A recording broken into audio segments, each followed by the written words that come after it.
إن الحمد لله نحمده ونصلي على رسوله الكريم أما بعد أعوذ بالله من الشيطان الرجيم بسم الله الرحمن الرحيم قال الله تبارك وتعالى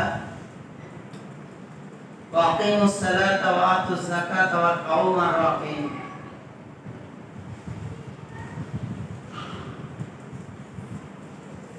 وقال الله تبارك وتعالى في مقام آخر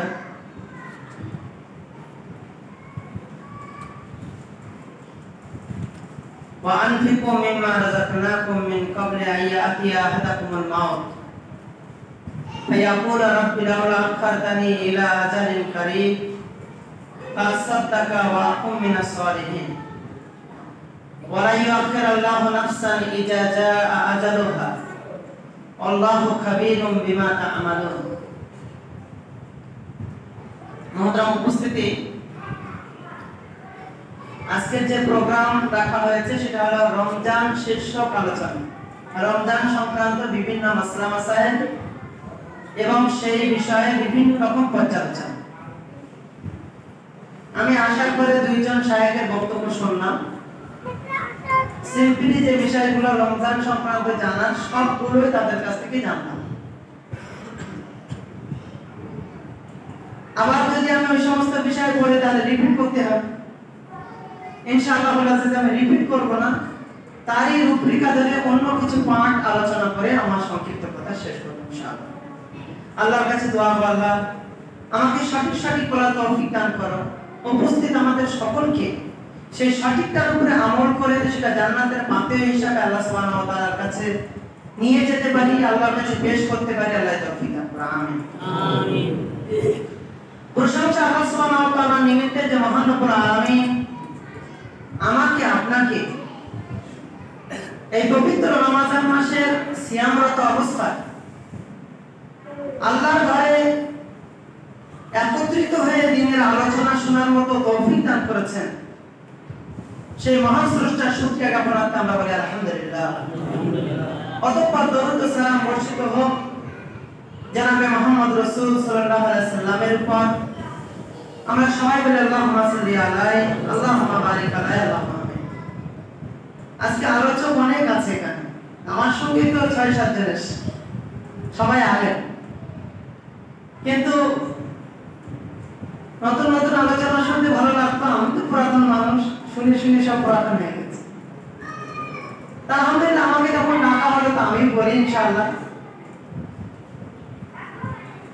রমজান বিষয়ে আমি রমজান শুরু হওয়ার আগে একটা বক্তব্য রেখেছিলাম, সোশ্যাল মিডিয়াতে বক্তব্যটা আছে, আরো অনেক ভালো ভালো আলেমের বক্তব্য আছে, আপনারা একটু শুনে নিতে পারেন। রমজান শুরুর আগে রমজানের মাসলা মাসাইল, রমজান সংক্রান্ত 10-12টি উপদেশ আমি দিয়েছিলাম যে রমজান শুরু হওয়ার আগে এই 12টি পথ নিয়ে যদি আপনি চলতে পারেন, আগামী রমজান আপনার জন্য সফলতা আনবেই আনবে ইনশাআল্লাহ। তো তার মধ্যে অনেকগুলো আলোচনা শুনলাম, যেমন রমজানের ফজিলত শুনলাম, রমজানের কিছু মাসলা মাসাইল শুনলাম আবুল বাশার সালাফি সাহেবের কাছ থেকে। আরো এমন কিছু বিষয় রয়েছে যেগুলোর কথা উল্লেখ হয়নি, সেগুলোর একটু কাজ দেবেন ইনশাআল্লাহ। সর্বপ্রথম রমজানের ইবাদত যে আমরা করছি, যে কোনো ইবাদত করার আগে আমাকে আপনাকে তওবা করতে হবে, তওবাতান নাসুহা, খালিস তওবা। ইতিপূর্বে যে অন্যায় কাজগুলোর সঙ্গে আমি আপনি জড়িয়েছিলাম, সেই অন্যায় কাজগুলো থেকে ফিরে আসতে হবে, এই মর্মে যে আল্লাহ আমি অনেক ভুল করেছি, এই রমজান থেকে আমি তওবা করছি যে আমি কোনোদিন এই ভুল কাজগুলো করব না। যদি এই তওবা আমি করতে পারি, তাহলে আমার নতুন হালখাতার খাতা আবার 1 বছর আল্লাহর কাছে বাকি পাবো। আপনারা ব্যবসা বাণিজ্য করেন তো, দোকানে বাকি খান তো, কিছু দোকানে বাকি খান না আপনারা? সব নগদ টাকার মানুষ নাকি? আলহামদুলিল্লাহ, নগদই ভালো। বাকি যাতে কম হয়, আল্লাহর কাছে দোয়া করি আল্লাহ ঋণ থেকে আমাদেরকে উদ্ধার দান করা। আমিন। যদি যদি বাকি খায়, দোকানদার হালখাতা কাট দেয় এই বলে যে তুমি হালখাতা করো, যদি সেদিন সব পরিশোধ করে দিই, তাহলে আমার মানে তুমি এক বছর যা ইচ্ছা যত টাকা তুমি নাও আমার সামনের বছর হালখাতাই শোধ করে দিলে হবে।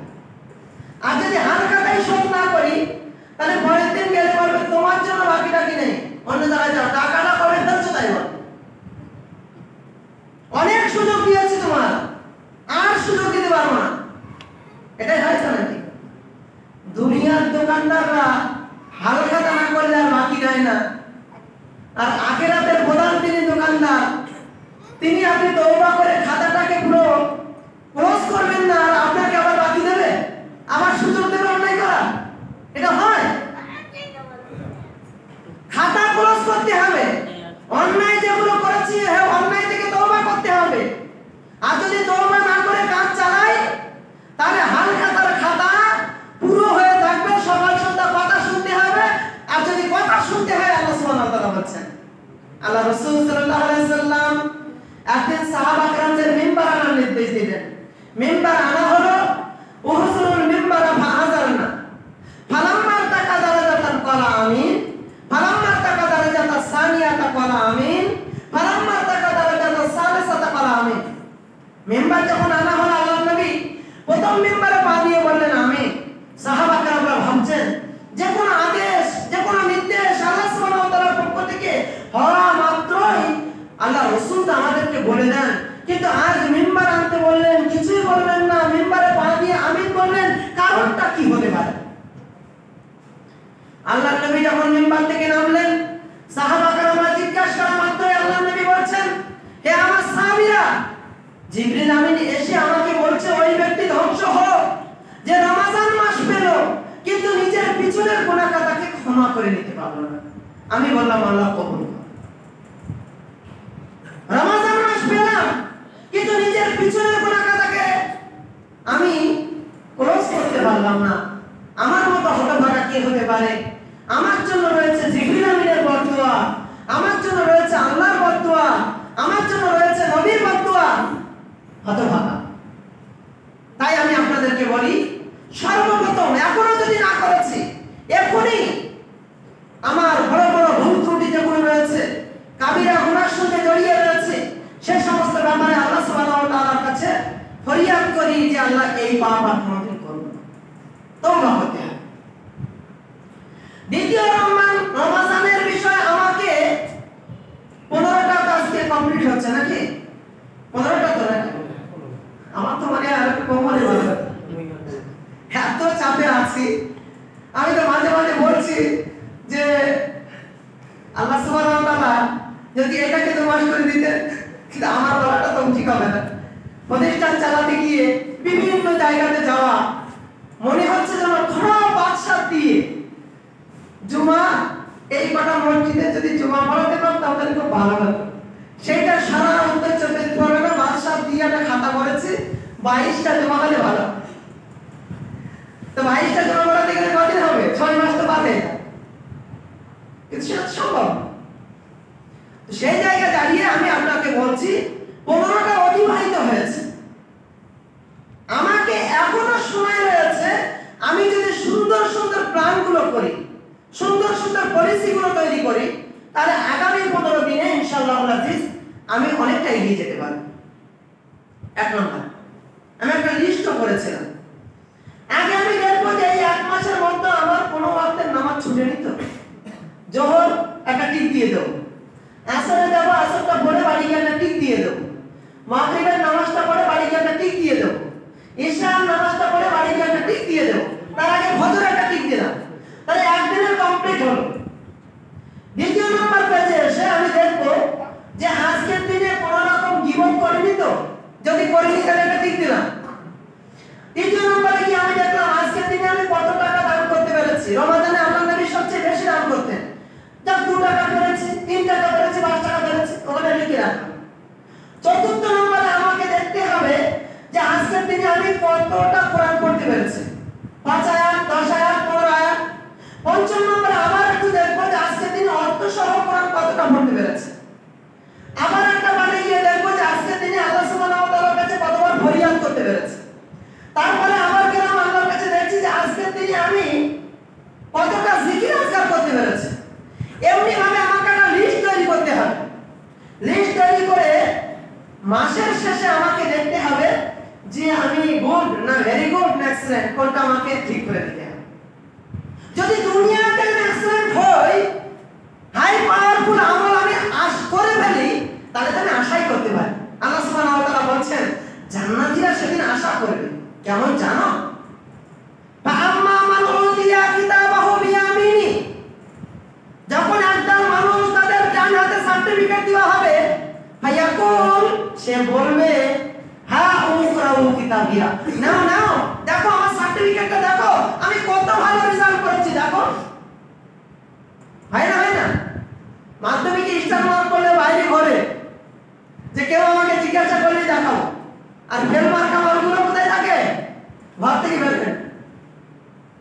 হয় না ও যখন ভালো রেজাল্ট করে, আর মানুষের প্রবৃত্তি এটা, কোন মানুষ কোন গান এটা শুনতে চায় না তার খারাপই আছে। কোন গান তার খারাপই শুনতে চায় না। যে মেহনত করেছে এতদিন, সেই মেহনত করা স্টার মার্কস পাওয়া ছেলেটা সে রাস্তায় ঘুরতে থাকে, সেও মনে মনে করে কেউ আমাকে যদি জিজ্ঞাসা করে আমি বলবো দেখে নাও দেখো। আল্লাহ বলছেন যার ডান হাতে সার্টিফিকেট দেওয়া হবে সে বলবে ইন্নী জানান্তু আন্নী মুলাকিন হিসাবি, আরে আমি তো আশাই করেছিলাম আমার রেজাল্ট এমনটাই হবে। তাহলে আমি যখন দুনিয়াতে নিজে নিজে বুঝবো যে গুড হলো কি ভেরি গুড হলো, তাহলে আমার আশা থাকবে না। আল্লাহ বলেছেন তুমি এই আমলে যদি সঠিক হতে পারো, তুমি এই আমলে যদি সাফল্য পেতে পারো, তুমি যদি মুমিনদের মধ্যে সফলতা এখতিয়ার করে নিতে পারো, তাহলে তুমি তো নিশ্চিত বলতে পারো যে আমার জন্য রায়্যান নামক দরজা দিয়ে জান্নাতে যাওয়ার সুযোগ রয়েছে। বলতে পারবো না? হাওয়া ফি সাথে রাজিয়া, সে তার ওই জীবন নিয়ে বড় আনন্দিত হবে। আল্লাহ সুবহানাহু ওয়া তাআলা বলবেন কুলু, খাও, ওয়াশরাবু, পান করো, হানিয়া, মজার সঙ্গে, বিমা আসরাফতুম ফিল আইয়ামিল খালিয়া, ওই জিনিসের বদলে যেটা তুমি পূর্বে কষ্ট করে করেছে। পক্ষান্তরে ওয়া আম্মা মান উতিয়া কিতাবাহু বিশিমালি, কাজের অজুহাতে রোজা না রাখা ব্যক্তিরা, পেটের ব্যথা হচ্ছে এই মর্মে অজুহাত দেওয়া ব্যক্তিরা, গ্যাস হয় টয়লেট ক্লিয়ার হয় না এই মর্মে কথা বলা ব্যক্তিরা, কোনো অজুহাত ছাড়াই রোজা ছাড়া ব্যক্তিরা, তাদের যখন এই আমলে ঘাটতি করবে তাদের বাহাতে সার্টিফিকেট দেওয়া হবে, তখন সে বলবে ওয়ালাম আদরি মা হিসাবিয়া, ইয়া লাইতাহা কানাতিল কাজিয়া, আমি জানতাম না হিসাব কাকে বলে। ইস, মৃত্যুই যদি আমার জীবনের শেষ হয়ে যেত তাহলে কতই না ভালো হতো। মা আগনা আন্নি মালিয়া, দুনিয়ার মাল সম্পদ আমার কোনো কাজে আসলো না। হালাকা আন্নি সুলতানিয়া, দুনিয়ার নেতাগিরি, দুনিয়ার রাজা, দুনিয়ার বাদশাহী আমার কিছুই করলো না। আল্লাহ বলবেন খুশু, এই ফেরেশতারা ধরো, ফাকুল্লু, বাঁধো, সুম্মা জাহিমা সাল্লু, টানতে টানতে জাহান্নামে নিক্ষেপ করো, সুম্মা ফি সিলসিলাতিন জারুহা জিরাআন ফাসলুকু, ফেরেশতারা 70 হাত শিকল দিয়ে তাকে জড়িয়ে জড়িয়ে বাঁধবেন, তারপরে বলবেন তাকে টানতে টানতে জাহান্নামের মধ্যে নিক্ষেপ করো। বুঝতে পারছি? তাহলে রমজানের সিয়ামরত অবস্থায় আমাকে প্ল্যান তৈরি করতে হবে আমি কোন কাজটা কখন কিভাবে করব। আল্লাহ সুবহানাহু ওয়া তাআলা আমাদেরকে উত্তম জাযা দান করুন, আমিন। আল্লাহ যতটুকু করছি আল্লাহ তোমার দরবারে সেটা যেন গৃহীত হয়, আল্লাহ এই তৌফিক দান করুন, আমিন।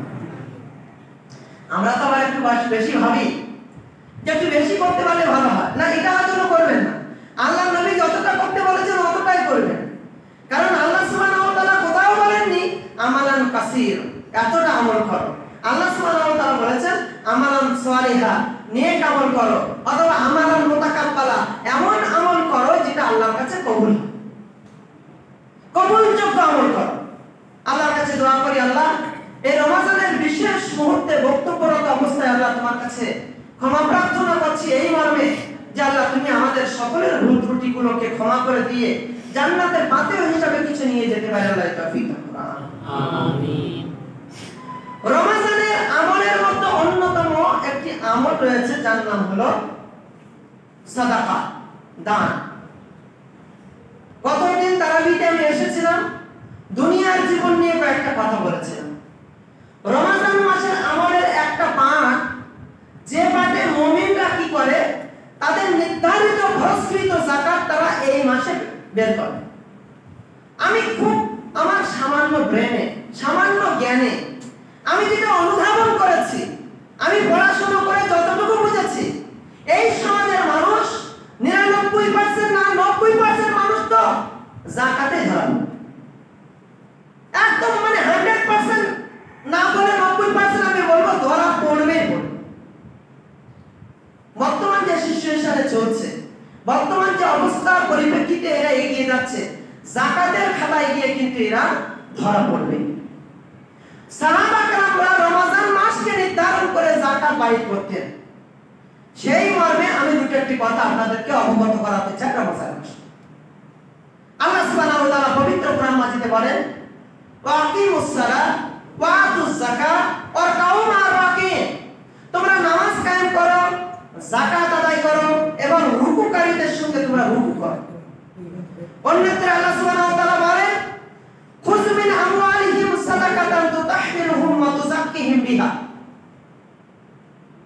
যাকাত ধনীদের কাছ থেকে নিতে হবে, তাদেরকে পবিত্র করতে হবে, তাদেরকে পরিচ্ছন্ন করতে হবে, পরে সেটা গরিবদের মধ্যে বিতরণ করতে হবে।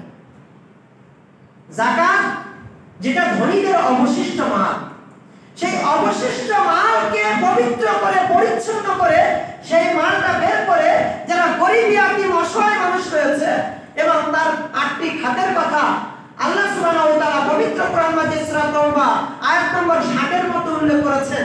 সেই 8 শ্রেণীর মানুষ খুঁজে খুঁজে তাদেরকে দিতে হবে। আর সবাইকে আমি পাচ্ছি না, যে কজনকে পাচ্ছি সে কজনকে দিতে হবে। খুব ভালো করে একটু খেয়াল করবেন আমার কথাগুলো, আমি যে কথাগুলো বলছি একটু খেয়াল করবেন। দেন আর না দেন, মানতে পারেন আর না মানেন, একটু অনুধাবন করতে হবে। কারণ আমাদের মধ্যে কোনো ব্যক্তি যদি যাকাত অস্বীকার করে, সে মুসলমান থাকে। আমাদের সমাজে কথাটা হয়, বলে না লা ইলাহা ইল্লাল্লাহ মানে না, তাহলে তো মুসলমান না। বলে না লা ইলাহা ইল্লাল্লাহ অস্বীকার করা যেমন অমুসলিমদের কাজ, সে মুসলমান থাকতে পারে না, তেমন ভাবে ইসলামের আরেক স্তম্ভ তার নাম হলো যাকাত, ইসলামের আরেক স্তম্ভ যার নাম হলো সালাত, এগুলো অস্বীকারকারী কোনদিন মুসলমান থাকবে না। আল্লাহ সুবহানাহু ওয়া তাআলা বলেন, ফাইন তাবু ওয়া আকামুস সালাতা ওয়া আতুজ যাকাতা ফাইকুরানুকুম ফিদ্দীন, যদি তোমরা তওবা করো, নামাজ কায়েম করো, যাকাত আদায় করো, তাহলে যারা এই কাজগুলো করছে তারা তোমার দ্বীনি ভাই। তাহলে নাম্বার 1, কোন ব্যক্তি অন্যায় করতে করতে তওবা করে ফিরে এসেছে, তারপরে সে নামাজ কায়েম করছে, যাকাত আদায় করছে, এই তিনটে জিনিস যদি কোনো মানুষের মধ্যে দেখা যায়, তাহলে ভেবে নিও ওটা আমার দ্বীনি ভাই। বড় অন্যায়ের মতো ছিল, কাফের মুশরিকদের চালচলনের মতো ছিল, ও এক তওবা করে ফিরে এসেছে, নামাজ পড়ছে আর যাকাত দিচ্ছে, এই তিনটে কর্ম যদি ওর মধ্যে ফিরে আসে, তাহলে নিশ্চিত মনে করে নিও ওটা আমার দ্বীনি ভাই। আল্লাহ সুবহানাহু ওয়া তাআলা আবার বলছেন, আমা আতাইতুম মিন রিবান ফালিয়ারবু লিয়ারবু ফি আমওয়ালিন নাস, তোমাদের মতো অনেক মানুষ অন্য লোকেদের কাছে সুদ দিয়ে রাখে, এই জন্য যে সেই সুদ দিয়ে তারা তাদের মাল ধন সম্পদ বৃদ্ধি করে। মনে রেখো, ফালা ইয়ারবু ইনদাল্লাহ, আল্লাহর নিকট এর কোনো কল্যাণ নেই। মানে আল্লাহ সুবহানাহু ওয়া তাআলা এই সুদের মাধ্যমে তার মাল ধন সম্পদ বৃদ্ধি করেন না। কোনদিন আল্লাহ সুবহানাহু ওয়া তাআলা সুদের মালকে বৃদ্ধি করতেই পারেন না। ওমা আতাইতুম মিন যাকাতিন তুরিদুনা ওয়াজহাল্লাহ, আর কিছু মানুষ রয়েছে যারা আল্লাহর সন্তুষ্টির জন্য যাকাত আদায় করে। মনে রেখো, ফাউলাইকা হুমুল মুযিফুন, তারাই সমৃদ্ধশালী, তাদের এই মালের কল্যাণ রয়েছে, তাদের মালই আল্লাহ সুবহানাহু ওয়া তাআলা বৃদ্ধি করে। কেমন কথা বলছো আপনারা? কেমন কেমন লাগছে? আজকে 100 টাকা এক জায়গায় রেখে দেবো, আগামী 3 মাসের মধ্যে একবার ইন্টারেস্ট বাড়বে, আমি রেখে দেবো যে আমার 6 টাকা করে 100 টাকায় 6 টাকা বেড়ে গিয়েছে। আর তোমাদের মতো হুজুরদের কথা শুনে 1 লক্ষ টাকায় নাকি 40 ভাগের 1 ভাগ 2500 টাকা বের করে দিলাম, দিয়ে বাক্সে তালা মেরে রেখে দিয়েছি, সামনের বার আবার এসে বলছে টাকা দিতে হবে, খুলে দেখছি যে 97,500 টাকা রয়েছে। তোমরা বলছো যে জাকাত দিয়ে মাল বাড়ে, কিন্তু আমরা এই সমাজ চোখে দেখছে যে সুদে যখন দিচ্ছি 7 টাকা বেড়ে যাচ্ছে 6, আর জাকাত যখন দিচ্ছি 1 লক্ষ টাকায় 2500 টাকা জাকাত বের করে দেওয়ার পর পরবর্তীতে গিয়ে দেখছি 97.5 রয়েছে বাড়ি। হয় না? এটা হয় তো নাকি? এটা তো লসই দেখা যাচ্ছে না। তাহলে আল্লাহ সুবহানাহু ওয়া তাআলা বড় ভুল কথা বলেছেন, তাই না? নাউজুবিল্লাহ। সুদ ধ্বংস হবেই হবে। আল্লাহ সুবহানাহু ওয়া তাআলা ব্যাপারে স্পষ্ট করছেন, ইয়ামহাকুল্লাহু রিবা ওয়া ইউরবিস সাদাকাত। সুদ মানুষের মাল ধন সম্পদকে ধ্বংস করবে এবং সাদাকাত যাকাত মানুষের মাল ধন সম্পদকে বৃদ্ধি করবে। আমি এই আয়াত এই হাদিসগুলোকে এইভাবেই মানি, আর আপনাকে ওইভাবেই মানতে হবে যেমনি ভাবে সাহাবা কেরামরা মেনেছেন। সাহাবারা কেমন করে মেনেছেন?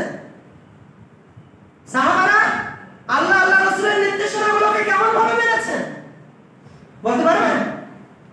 আবু বকর সিদ্দিক রাদিয়াল্লাহু তাআলা আনহুর কাছে আবু জেহেল দৌড়াতে গিয়ে বলে, আবু বকর, কোন একজন ব্যক্তি বলে কিনা আজকে 7 জান্নাত দেখে এসেছি, 8টা জান্নাতের দরজা দেখে এসেছি, জাহান্নামের দরজাগুলো সব দেখে এসেছি, 7 আসমান সায়ের করে এসেছি, এই কথা কি বিশ্বাস করা যায়? তখন আবু বকর উত্তর দিয়ে বলছে, না, তাই কি হতে পারে? ওই তুমি যাকে মানো সেই ব্যক্তি আজকে ফজরের নামাজের পরে এই কথাগুলো বলছে। আবু বকর তখন উত্তর দিয়ে বলছে, আমার নবী জনাবে মুহাম্মদ রাসূলুল্লাহ সাল্লাল্লাহু আলাইহি ওয়াসাল্লাম যদি এই কথা বলে থাকেন তিনি অবশ্যই সত্য কথা বলেছেন। এই হলো সাহাবা کرامদের বিশ্বাস, এই হলো সাহাবা کرامদের আল্লাহর নবী সাল্লাল্লাহু আলাইহি ওয়াসাল্লামের প্রতি ভালোবাসা, আনুগত্যশীলতার পরিচয়। আমি গতদিনে বলছিলাম, বিখ্যাত একজন সাহাবী যার নাম আব্দুল্লাহ ইবনে মাসউদ মসজিদে প্রবেশ করছিলেন, এমন পরিস্থিতিতে মসজিদে 1 পা দিয়েছে, চৌকাঠের উপরে 1 পা, বাইরে 1 পা রয়েছে। এই সময় আল্লাহর নবী কথা প্রসঙ্গে খুতবার মতো বলছেন, ইজলিস, বসো। আদৌ কিন্তু আব্দুল্লাহ ইবনে মাসউদকে লক্ষ্য করে কথা বলেননি। আল্লাহর নবী সাল্লাল্লাহু আলাইহি ওয়াসাল্লাম খুতবার মতো কথা প্রসঙ্গে বললেন, ইজলিস। আব্দুল্লাহ ইবনে মাসউদ ওখানে বসে পড়লেন দরজার চৌকাঠে।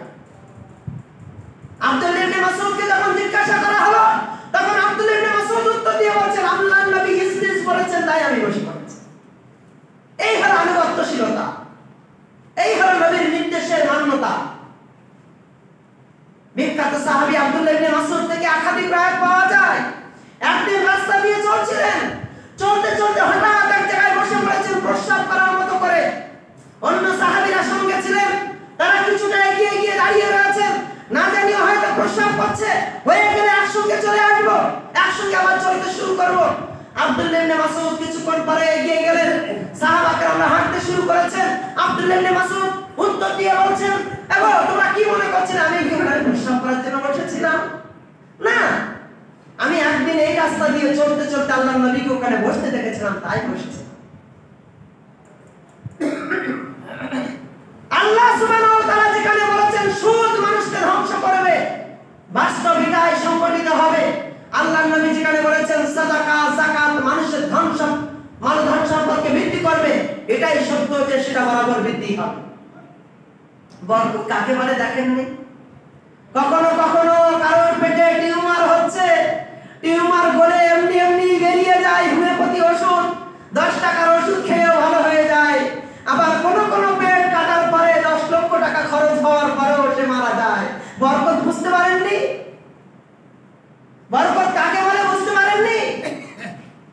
কারোর নরমালে বাচ্চা হয়ে যায়, কারোর এত লক্ষ টাকা খরচ করে শেষে বাচ্চাটা মারা যায় না, বউ মারা যায়, টাকাটা বেরিয়ে চলে যায়। বরকত কাকে বলে বুঝতে পারেননি? 97,500 টাকা বেড়ে 1,03,000 টাকা হবে, এটাই বরকত মনে হয়েছে? ওয়াই আমসাসকাল্লাহু বিযুর দুররিন ফালা কাশিফা লাহু, কোন অসুস্থতা হলে সেটা একমাত্র আল্লাহ সুবহানাহু ওয়া তাআলা দূর করতে পারেন। আর আল্লাহ সুবহানাহু ওয়া তাআলা নির্দেশিত বিষয়বস্তুগুলো যখন আমি আমার জীবনে বাস্তবায়ন করব, তখনই আল্লাহ সুবহানাহু ওয়া তাআলা আমার কোন বালা মুসিবতকে, আমার ওই সাদাকা আমার কোন বালা মুসিবতকে দূর করে দিতে পারে।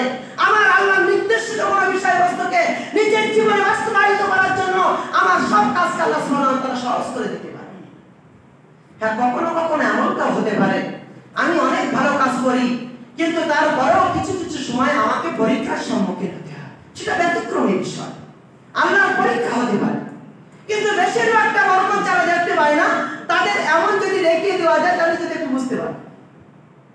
আল্লাহ সুবহানাহু ওয়া তাআলা বলছেন সূরা শামস আয়াত নম্বর 9, কাদ আফলাহা মান যাক্কাহা, তারাই সফল হলো যারা নিজেকে পবিত্র করে নিল। রমজান মাস ফিতরা দেবেন তো নাকি? ফিতরা দিচ্ছেন? এখন দিতে হবে, আর একটু দেরি করেন, শেষের দিকে দেবেন। ঝগড়া করার বেশি দরকার নেই। যদি কেউ ঝগড়া করছে সে জায়েজ নিয়ে ঝগড়া করুক, তবে এতটুকু আমি আপনাকে বলি, আল্লাহর নবী সাল্লাল্লাহু আলাইহি ওয়াসাল্লামের জামানায় টাকা পয়সা ছিল, আল্লাহর নবী সাল্লাল্লাহু আলাইহি ওয়াসাল্লামের জামানায় মুদ্রা ছিল। অতএব সেই সময় যদি কোনো সহিহ হাদিস দ্বারা মুদ্রার কোনো প্রমাণ না পাওয়া যায়, আজকের দিনে মুদ্রা নিয়ে পড়ে থাকেন না। জায়েজের ফতোয়া পরে হোক, উত্তমটা আপনার জন্য খাদ্য বস্তু দেওয়া, খাদ্য বস্তুটা একটু দেওয়ার চেষ্টা করুন, ওটা হলো শরীরের যাকাত। রমজান মাসে যে ফিতরাটা দেওয়া হয় এটা হলো শরীরের যাকাত, আর এটা খাদ্য বস্তু দিয়ে দিতে হয়। এখন তো যুক্তি অনেক রকম আছে না, ওই যুক্তির কাছে আমি পারবো না। এই তারালি গ্রামে আমি আগে পড়ার জমানায় থাকতাম, ওই ছেলেটা থাকে আমাদের ছাত্রটা, এখন থাকেও।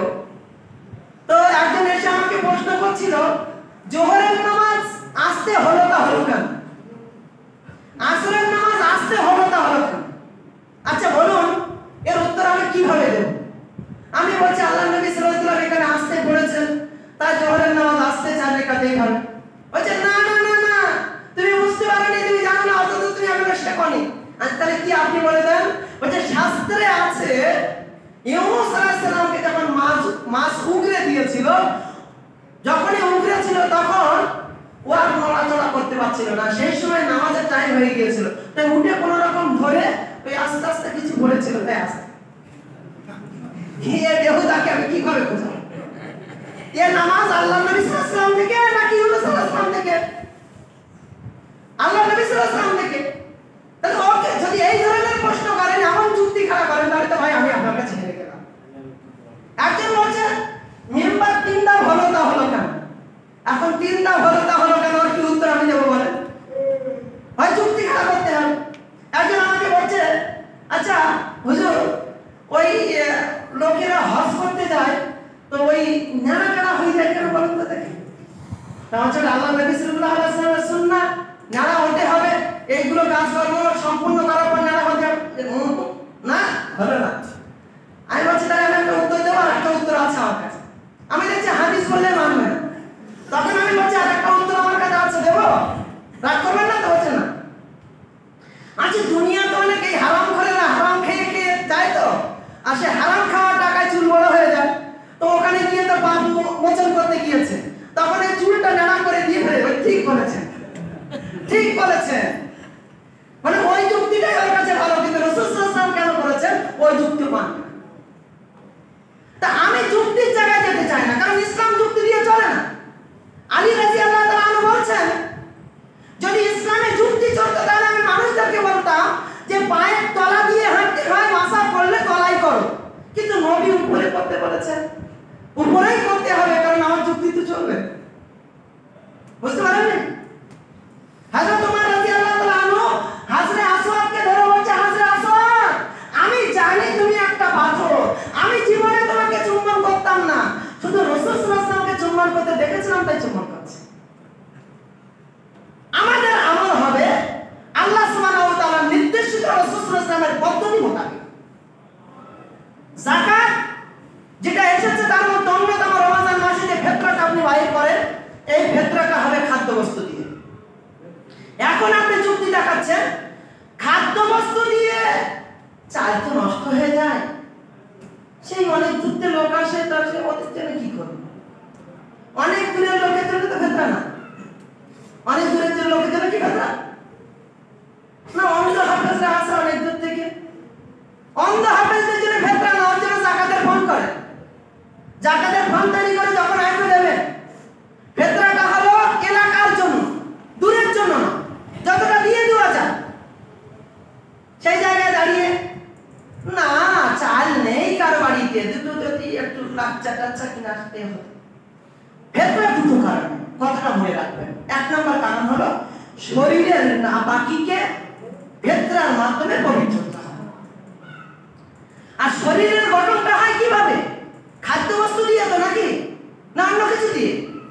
তাহলে শরীরের গঠন যদি খাদ্য বস্তু দিয়ে হয়, সেই শরীরের নাপাকিকে দূর করা, তাহলে সেটা খাদ্য বস্তু দিয়ে দিতে হবে। দ্বিতীয় নাম্বার হলো ঈদের দিন, না অনেকেই তো রোজা রাখে না, তাহলে কি হবে? আজকে যে বাচ্চা জন্মগ্রহণ করেছে তার কি হবে? প্রশ্ন। দ্বিতীয় আরেকটা শর্ত রয়েছে, ঈদের দিন কোনো গরিব, কোনো অসহায়, কোনো মিসকিন সেজন্য ঈদের আনন্দ থেকে বঞ্চিত না হয়, তার মুখে দুটো খাদ্য তুলে দেওয়া। তুমি খাচ্ছ আর তার হাড়িতে খাদ্য নেই, সবাই নামাজ পড়ে এসে দুটো রান্না করে খাচ্ছে আর সে খেতে পারে না। কে বললো আপনাকে চাল বিক্রি করে গোশ কিনে দিতে? কে বললো? কোথায় পেয়েছেন আপনি? হ্যাঁ, যদি আপনি বলছেন তাহলে আর লোক খুঁজে পাওয়া যাবে না, লোক খুঁজে পাওয়া না যায়, যেখানে পাওয়া যাবে সেখানে দিতে হবে। ওই চালাকি করে কথা বলা চলবে। আমি কালকে আজকে তোমার কুরবানি দিতে গিয়ে বলেছি, আমার বিষয় বলতে এটাই দেওয়া হয়েছে। ভেতরা বিক্রি করে মাতব্বারি করার জন্য আলাদা একটা ব্যবস্থাপনা তৈরি করবো, আর জাকাতের মাল, জাকাতের টাকা নিয়ে লুঙ্গি কিনে সারা গ্রামের ফকিরদের দেবো। জাকাত দিতে হবে টাকা দিয়ে, জাকাত দিতে হবে মাল দিয়ে। জাকাতের মাল, যে মালটার থেকে জাকাত বাইরে করছেন হয় সেটা দিয়ে দেন, আর না হলে জাকাত অর্থ দিয়ে দেন। আপনাকে কে এই কাজ করতে বললো যে জাকাতের টাকায় 50টা লুঙ্গি কিনে গরিব খুঁজে খুঁজে দিতে? জাকাতের টাকা তো গরিবের, ও টাকায় তো আপনার হক নেই। আপনার নাপাক মালটা হলো জাকাত, যেটা গরিবদের কাছে চলে যাবে। সেই গরিবের মালটাকে আপনি লুঙ্গি কিনে, অমুক আব্দুল হামিদ একটা লুঙ্গি দিয়েছিল, নাম কেনার জন্য জাকাত দেবেন, এই ক্ষমতা আপনাকে কে দিল? হ্যাঁ, কোন বস্ত্রহীনকে আপনি বস্ত্র কিনে দেবেন নিজের পকেটের হালাল টাকা দিয়ে, এটা তো অনেক ভালো কাজ। কোন অন্নহীনকে অন্ন খাইয়ে দেবেন, এটা তো অনেক ভালো কাজ। কিন্তু জাকাতের টাকাই টাকার অনুমতি কে দিল? এই অনুমতি আপনার নেই, এই অনুমতি আমার নেই। অতএব আমাদেরকে বিষয়গুলো খুব গভীরভাবে ভাবতে হবে। এমনি ভাবে আমি আপনাদেরকে দুটো একটি বিষয় বলে দিতে চাই, এবং কিভাবে জাকাতটা বের করবেন ওটা যদি একটু বলে দেওয়া যায় তো খুব ভালো করে বুঝতে পারবেন। আমি এটা রাখছি, বলতে গেলে মাথা গরম হয়ে যাবে, সহ্য হবে না, মনে হবে সব খেপা হয়ে গিয়েছে, খেপা খেপা কথা বলছে। জাকাত না দিলে কিয়ামতের সেই কঠিন দিনে আপনার সমস্ত মাল ধন সম্পদগুলোকে আপনার উপরে চাপিয়ে দেওয়া হবে। জাকাত না দিলে এক ভয়ঙ্কর আজদাহা, এত বিষাক্ত সাপ, তার বিষের কারণে তার মাথার চামড়া উঠে যাবে, তার গলার থেকে মাথার চামড়া উঠে যাবে, এমন এক বিষাক্ত সাপ আপনার গলায় জড়িয়ে দেওয়া হবে। তার দুটো মুখ হবে, দুই দিক থেকে খামলাবে। আল্লাহ রাসূল সাল্লাল্লাহু আলাইহি ওয়াসাল্লামের একটি হাদিসে রয়েছে, তার বীজ যদি দুনিয়াতে ফেলে দেওয়া হয় তাহলে দুনিয়ার সেই জায়গায় কোনো আর ফসল উঠবে না। ডেড সি জানেন? মৃত সাগর দেখেছেন? মানুষ আর ডোবে না ওখানে। আল্লাহ কি আযাব এসে ওখানে পড়লো যেখানে মানুষ ডুবতে চাইলেও ডুবতে পারে না। এক অজদাহা এসে তার মুখে খাবলাতে থাকবে, যখন সে চিৎকার করবে, যন্ত্রণায় ছটফট করবে, তখন সে বলবে আনা মালুক, আনা কানজ, আমি তোমার মাল। সেই যেটা ফকিরের মালটা নিয়ে রেখেছিলে, ওই যে গরিবের মালটা তুমি নিয়ে রেখেছিলে, ওই যে ইয়াতিমের মালটা হক ছিল তুমি তাকে না দিয়ে মাল বাড়ানোর কথা ভাবছিলে, আমি সেই জিনিস। সমস্ত মালগুলোকে অন্য হাদিসের মধ্যে এসেছে সেটাকে সোনায় রূপান্তরিত করা হবে, রূপতে রূপান্তরিত করা হবে, সেটা গরম করা হবে, করে মানুষের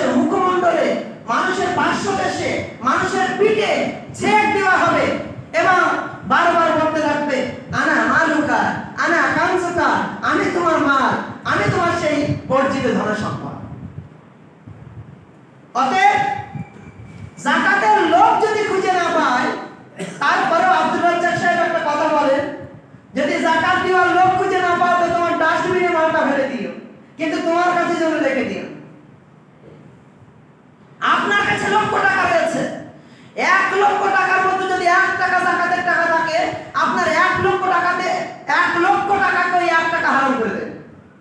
এমন এক ভাইরাস। দুধে 1 কোটা গরুর চুনা পড়লে যেমন হয়, এই যাকাতের 1 টাকা হলো আপনার লক্ষ লক্ষ টাকার সম্পদকে ওইভাবে নষ্ট করে দেবে। সব তো বুঝলাম, যাকাত দেবো, তার হিসাবটা করবো কিনা? যাকাতের নিসাবটা আগে সঙ্গে ঠিক করে নেন। যাকাতের নিসাব কোন কোন মালে যাকাত রয়েছে আর কত টাকা হলে যাকাত দিতে হবে। সর্বপ্রথম আপনার বাড়িতে যদি সোনা থাকে, সোনার হিসাবটা করবেন 7.5 ভরি সোনা। 7.5 ভরি সোনা, যেটা বর্তমান ওজনে যদি দেখেন তাহলে 85 গ্রামের মতো। 85 গ্রাম, 85 গ্রাম যদি সোনা থাকে তাহলে আপনার যাকাত ফরজ। আর যদি রূপোর মুদ্রায় যান তাহলে 595 গ্রাম রূপো, মানে 52.5 তোলা। 595 গ্রাম রূপো যদি কারোর কাছে থাকে তাহলে তার যাকাত ফরজ হয়ে যায়। উলামা কেরামরা বলছেন যে গরিবের কথা মাথায় রেখে, গরিবের কথা ভেবে বর্তমান বাজার দরে যেটা কম মূল্যে এসেছে সেটার উপরে ভিত্তি করে যাকাতটা বের করতে হবে। তাহলে বর্তমান বাজার মূল্য কোনটা? কম মূল্য, সেটা হলো রূপো। 595 গ্রাম রূপোর মূল্য বর্তমান দিনে কত? 55 থেকে 60,000 টাকা। তাহলে 55 থেকে 60,000 টাকা যদি আপনার কাছে থাকে তাহলে আপনার যাকাত দেওয়া লাগবে। তবে কেউ যদি বলে আমি সোনাতে বের করবো, তাহলে সেটা তার ব্যক্তিগত ব্যাপার, ওটাই আমি বলতে পারবো না যে তুমি বড় ভুল করছো। কিন্তু মুহাদ্দিসিন কেরামরা এই ব্যাপারে অনেকটাই সচেতন করেছেন যে গরিবের হককে অব্যাহত রাখতে, সঠিকভাবে পৌঁছে দিতে কমের উপরে ইত্তেফা করা এটাই বেশি উত্তম হবে। তাহলে আমার কাছে 595 গ্রাম সমমূল্য অর্থাৎ 55 থেকে 60,000 টাকা যদি থাকে তাহলে আমার যাকাত দিতে হবে। না না না, আমার কাছে নেই। এবারে আসি চালাকির আশ্রয়টা কোথায়? আমার স্ত্রীর কাছে 2 ভরি সোনা আছে, আমার মেয়ের কাছে 2 ভরি আছে। কত হলো? 2 2 4 ভরি। তাহলে মোট কত? 7.5 ভরি। 4 ভরি সোনা আছে আর আমার কাছে অর্থ সম্পদ আছে 20,000 টাকা। তাহলে 4 ভরি তার দামটা এক জায়গায় করে আর এই 20,000 টাকা এক জায়গায় করে যদি ওই নিসাবে পৌঁছে যায় তাহলে আমরা যাকাত দিতে হবে। কই এটা জানতাম না। আমি তো জানি সোনা আলাদা, রূপো আলাদা, টাকা আলাদা। না, স্ত্রীর কাছে আছে 6 ভরি, মেয়ের কাছে আছে 6 ভরি। কই এটা তো জানতাম না। আমি মনে করি স্ত্রীর আলাদা, মেয়ের আলাদা। আপনার আন্ডারে যতজন রয়েছে প্রত্যেকের মালকে একত্রিত করে যদি 85 গ্রাম সোনার উপরে চলে যায় তাহলে আপনার যাকাত দেওয়া ফরজ, যাকাত দিতে হবে। সর্বশেষ ব্যাপার, কালকে একজন ফতোয়া থেকে সত্যি আসে, বলছে ভাইজি সাহেব আমার মেয়ের কাছে আছে মোটামুটি 6.5 ভরি মতো আর আমার স্ত্রীর কাছে রয়েছে 7.5 ভরি মতো। তা এখন কি করব? স্ত্রীরটা তাহলে দিয়ে দেয়? তা হচ্ছে না, পুরোটা এক জায়গায় করুন, দাম বের করে তারপরে যাকাতটা দিন। বলছে আল্লাহ, তাহলে তো সে প্রায় 60-65,000 টাকা দিতে হবে। বলছে হ্যাঁ দিতে হবে। বলছে আচ্ছা আমি তো এতদিন দেয়নি, এবার যদি দিয়ে দিই তাহলে দাম বেঁচে গেলাম না আমার কাছে। আমি আবার সামনে পাচ্ছি, আজকে যে তারিখে বের করছে আবার সামনের বছর ওই তারিখে গিয়ে খবরটা করবেন, ওই দোকানে গিয়ে সাতটার দোকানে গিয়ে জিজ্ঞাসা করবেন এবার দাম কত, যে দামটা হবে আমার বের করতে। বলছে তাহলে আমি রাখবো না, আমি বিক্রি করে দেবো। বিক্রি করো ভাই, তোমার কে মানা করেছে? আমি বলেছি তুমি রেখে দাও। কত সহজ বিষয় নয়। আল্লাহ নবী সাল্লাল্লাহু আলাইহি ওয়াসাল্লামের স্ত্রী আয়েশা আল্লাহ নবীর সম্মুখে আসলেন। আয়েশার 2 হাতে 2 আংটি ছিল, রূপোর আংটি মোটা মোটা। আয়েশাকে জিজ্ঞাসা করছেন এটা কি? আয়েশা বলছেন আপনাকে খুশি করার জন্য আমি এটা তৈরি করেছি। তখন আল্লাহ নবী বলেন আয়েশা তুমি যাকাত দাও। কাকে বলছেন? স্ত্রীকে। তুমি যাকাত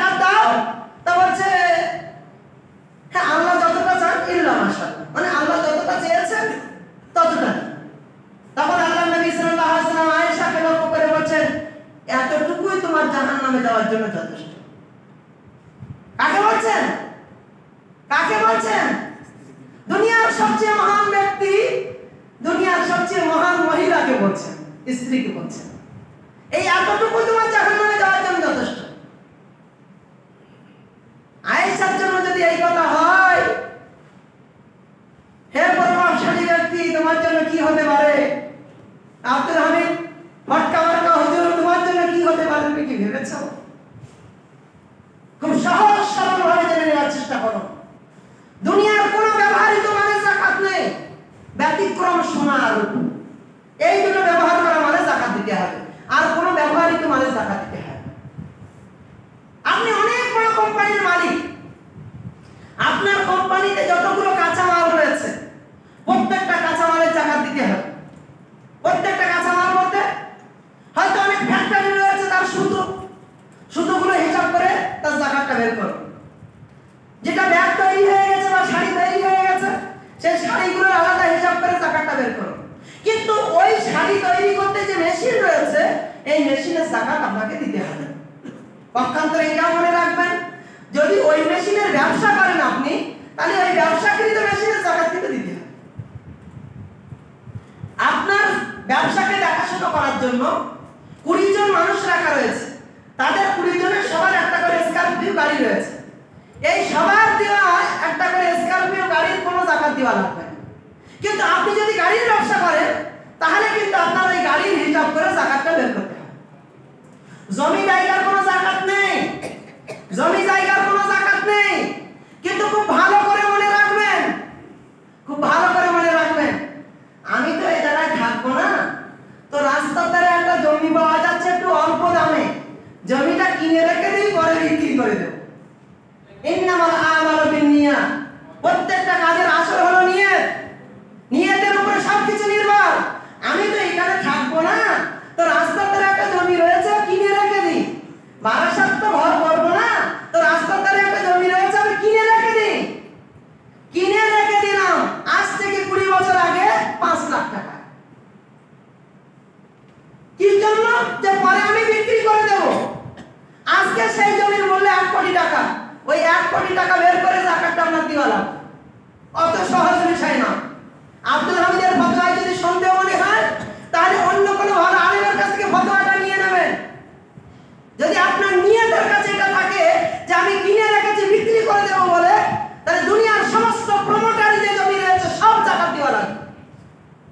কিন্তু কোনো জমির নির্দিষ্ট করে যাকাত নেই, আপনার নিয়তের কাছে সবটাই লক্ষ্য করুন। আর একটা বিষয় খুব ভালো করে মনে করুন, আজকে মনে করুন আপনি যে সময় যাকাতটা দিচ্ছিলেন, সেই সময় আপনার যাকাতের নিসাবে আপনি ছিলেন, মাঝখানে কিছুদিন আপনি গরিব হয়ে গিয়েছিলেন, আবার আগামী বছর আস্তে আস্তে আপনি আবার নিসাবে পৌঁছে গিয়েছেন, তাহলে আপনার ওই গরিবানাটা ওখানে ধরা হবে না। সিস্টেমটাকে সহজভাবে মেনশন করতে আপনাকে ওইভাবে ধারাবাহিক যাকাতটা দিয়ে যেতে হবে। অনেক ক্ষেত্রে আমরা মনে করি মানে অজুহাত, মনি সাহেবদের কাছে ফতোয়া নিতে গিয়ে অজুহাত না দেখানোই ভালো। একমাত্র অজুহাত পেশ করতে পারি ওখানে, আর ওখানে যদি সফল হয়ে যেতে পারি, তাহলে আর কারোর কাছে দরকার নেই। মনি সাহেবরা ফতোয়া দিতে পারে, মাদ্রাসার জন্য চাওয়া টাওয়ার জন্য দিতে পারে, খবরদার এদের কাছে জিজ্ঞাসা করবেন। এটাই মনে করবেন আল্লাহ আমি তোমাকে বোঝাচ্ছি, কি আমাদের দিন তো তোমার সম্মুখে দাঁড়াতে হবে, তো তোমাকে বোঝাতে পারলেই যথেষ্ট। ওই ওই ওই ওই উপরওয়ালাকে বোঝানোর চেষ্টা করুন, আর কাউকে বোঝানো লাগবে।